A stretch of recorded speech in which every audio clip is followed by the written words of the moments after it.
తెలంగాణలో first time ever Miss World మనం చూడబోతున్నాం. సో దాని గురించి మాట్లాడడానికి మనతో ఉన్నారు tourism and excise minister Mister Jupally Krishnarao గారు. So let's welcome him. Hello sir, firstly congratulations, ఎంత అద్భుతమైన ఈవెంట్ చేస్తున్నారు, అది కూడా మన తెలంగాణలో.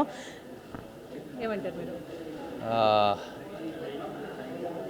Nice, first of all, nice to meeting you and speaking to your NTV.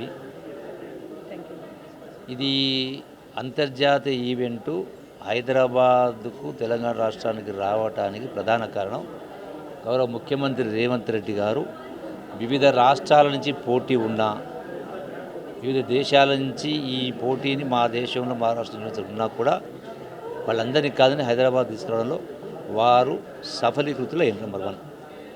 అసలు ఈ యొక్క ఈవెంట్ను, మిస్ వరల్డ్ ఈవెంట్ను ఎందుకోసం అనే క్వశ్చన్ వచ్చినప్పుడు ప్రధానంగా ఈ ఈవెంట్ను పరిచయం చేయడం ద్వారా 140 దేశాల నుంచి, ఒక్కొక్క దేశం నుంచి ఆ పార్టిసిపెంట్స్తో పాటుగా వాళ్ళ టీమ్స్ వస్తారు.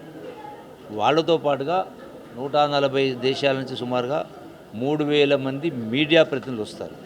అంటే మొత్తంగా ప్రపంచం మొత్తాన్ని కూడా ఈ గొప్ప ఈవెంటు సుమారుగా 25 రోజులు జరిగే ఈవెంటును 25 రోజులు హైదరాబాదు, తెలంగాణ అందరి నోళ్ళలో నాంతా ఉంటుంది.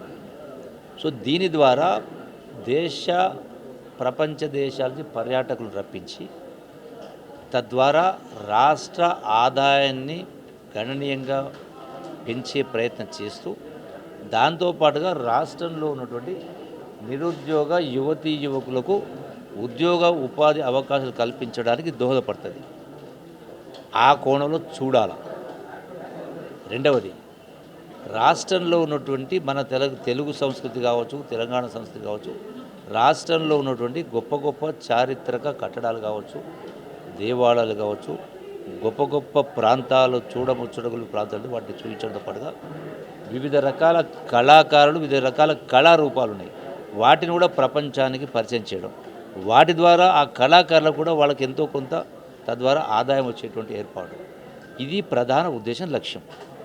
దీనికి రకరకాల పార్టీల వాళ్ళ నాయకులు విమర్శిస్తూ ఉంటారు. విమర్శన దొరుకుతుంది వాళ్ళ, ఎందుకంటే అపోజిషన్ ప్రతిపక్షం అంటే విమర్శించాలి కాబట్టి విమర్శిస్తూ ఉంటారు. కానీ దీనికి అవుతున్నటువంటి ఖర్చు కేవలం ఇది జస్ట్ 27 crores. కానీ గతంలో మనం చూసాము, వాళ్ళు కూడా చాలా ఇంటర్నేషనల్, బీఆర్ఎస్ కూడా చాలా ఇంటర్నేషనల్ ఈవెంట్స్ చేశారు. రేసింగ్ ఈవెంట్ చేస్తే అసలు రేసింగ్ ఈవెంట్ ఎందుకు అని పాయింట్అవుట్ చేశారు. అంత ఖర్చు పెట్టడం అవసరమా? మళ్ళీ ఇది కూడా ఇంటర్నేషనల్ ఈవెంటే కదా. సో మీరేమంటారు దాని గురించి? దీనికి అవుతున్న ఖర్చు out of 27 crores only 5 crores మాత్రమే టూరిజం కార్పొరేషన్ పేమెంట్ చేసింది. మిగిలినటువంటి 22 crores కూడా, మొత్తం 27 crores అగ్రిమెంటు, మిగిలినటువంటి 22 crores కూడా స్పాన్సర్షిప్ ద్వారా ఇంతకు 4 ఇంతలు టూరిజం కార్పొరేషన్కు ఆదాయం వస్తుంది. ఇది ఒక అంశం. కార్ రేసింగ్ను అపోజ్ చేయలే. కార్ రేసింగ్ పేరు మీద ఎటువంటి శాంక్షన్స్ కానీ అగ్రిమెంట్స్ కానీ లేకుండా ఇతర దేశాలకు 56 కోట్ల రూపాయలు పంపినని దాన్ని విమర్శించారు. ఈ యొక్క అంతర్జాతీయ కార్ రేసింగ్ ఎందుకు పెట్టాలనే క్వశ్చన్ కాదు. ఇక్కడ అంతర్జాతీయ ఏ ఈవెంట్ అయినా కూడా పెట్టాల్సిన అవసరం ఉంటుంది. ఎందుకంటే హైదరాబాదు బ్రాండ్ ఇమేజ్ పెరగాలన్నా, పెంచాలన్నా, తెలంగాణ బ్రాండ్ పెరగాలన్నా అది చేస్తేనే ప్రపంచం నుంచి పెట్టుబడులు కావచ్చు, పర్యటన ఆకర్షిస్తాం. ఇది సింపుల్ కామన్ సెన్స్. దీని ఏదో నెగిటివ్ మాట్లాడుతూ ఉంటే, ఒక వస్తువును ఏ కోణం నుంచి చూస్తే ఆ కోణంలో కనపడుతుంది. అంటే మనం చూసే యాంగిల్ని బట్టి ఉంటుంది. ఇది అందం కోడలు కాదు చూడాల్సింది. Tourism promotion, culture, employment, generation, investments, attraction అని కూడా చూడాలి. రెండవది, మన సంస్కృతిని, మన సాంప్రదాయాలను ప్రపంచంలో పరిచయం చేస్తున్నాం కదా. వాళ్ళ సంస్కృతి సంప్రదాయం వేరు కావచ్చు. మన జాతి, మన రాష్ట్రం, మన కల్చర్ను ప్రపంచానికి పరిచయం చేస్తా ఉన్నాం. తప్పే ఉంది దానిలో. సార్ మీరు వచ్చిన వాళ్ళందరినీ కూడా రాష్ట్రంలో ఉన్న ఎన్నైతే టూరిజం ప్లేస్లో వాళ్ళందరికీ వెళ్తారు. అట్లనే ఏవైతే గొప్ప గొప్ప ప్లేస్ పర్యటన చేస్తూ వాళ్ళకి చూపిస్తూ, దాని ద్వారా ఇప్పుడు చేనేత వస్త్రాలు ఉన్నాయి పోచంపల్లి.